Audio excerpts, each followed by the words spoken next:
سلام به شما دوستان عزیزم، خیلی خوش اومدید به اولین ویدیو کانال یوتیوب من. امروز داخل این ویدیو قراره که با هم دیگه پلاگین موشن برو رو آموزش نصب و اجراش رو با هم دیگه داشته باشیم. بهتون بگم که چجوری نصب میشه، چجوری اجرا میشه و از کجا باید دانلودش بکنید. پلاگین موشن برو یه پلاگین برای پریمیر و افتر افکت که شما میتونید ترانزیشن و کلی افکت‌های باحال و خفن رو داخلش داشته باشید و استفاده بکنید. نمونهش رو داخل ویدیو خیلی از یوتیوبرها مطمئنم که دیدید. بریم که با هم دیگه نحوه نصب و اجراش رو داشته باشیم.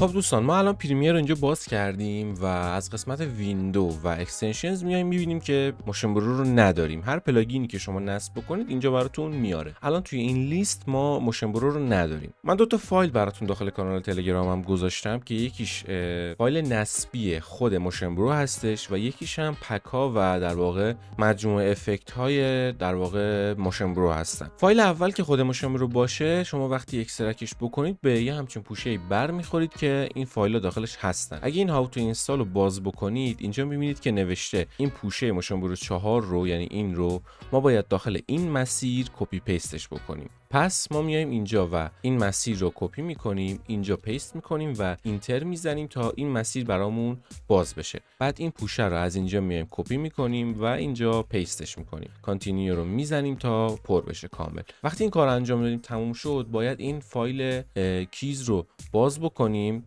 و اینجا یس رو بزنیم تا این ریجستری کیش در واقع اعمال بشه. وقتی این اعمال شد، کار ما تقریبا تمومه. یه دور باید پریمیر رو ببندیم، از اول بازش بکنیم، یه پروژه رو همینجوری باز میکنیم و اینجا اگر بیایم روی پنل ویندو اکستنشن رو بیایم، اینجا موشن برو رو میبینید. کافیه روش کلیک بکنید تا باز بشه. به این صورت میبینید که اینجا باز شد. ولی چون من از قبل این افکت ها رو روش نصب کردم، اینجا پکا برای من به صورت نصب شده هستن، ولی برای شما به احتمال زیاد این صفحه اینجوری نخواهد بود و یه همچین صفحه خواهد بود که میگه پکا رو نصب کن. اینجا شما سلکت پکیج رو میزنید و اون دوتا پکی که من براتون گذاشتم داخل کانالم رو میارید، روش کلیک میکنید، شروع میکنه به نصب کردن. وقتی نصب شد و پر شد، اینجوری براتون اینا رو اینجا میاره. نحوه استفادهش هم خیلی ساده است. هر افکتی که خواستید کافیه روش کلیک بکنید تا روی تایملاین براتون بیاره و اعمال بشه. حالا من اینجا تایملاین ندارم، نمیاره. پک اول که به این صورت